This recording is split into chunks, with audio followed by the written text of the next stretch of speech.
पाहुणे म्हणून सहभागी होणार आहेत। या प्रसंगी पंतप्रधान राष्ट्रीय स्वयंसेवक संघाच्या योगदानावर प्रकाश टाकणारं विशेषत्वाने तयार केलेलं स्मारक, टपाल तिकीट आणि नाणं प्रकाशित करतील आणि सभेला संबोधित करतील। संघाकडून या कार्यक्रमाला सरकार्यवाह दत्तात्रय होसबळे उपस्थित राहतील। सकाळी 10:30 वाजता नवी दिल्लीतील डॉ. आंबेडकर आंतरराष्ट्रीय केंद्रामध्ये हा समारंभ पार पडणार आहे।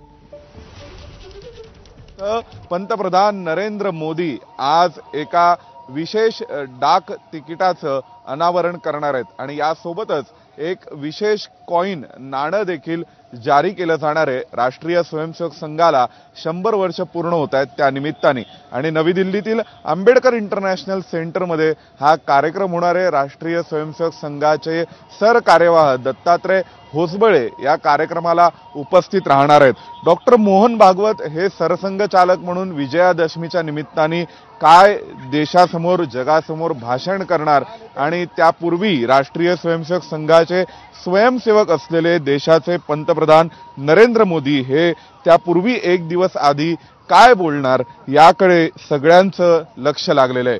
व्हिडिओ जर्नलिस्ट वेद पांडेसह सोमेश कोलगे, एबीपी माझा, नवी दिल्ली।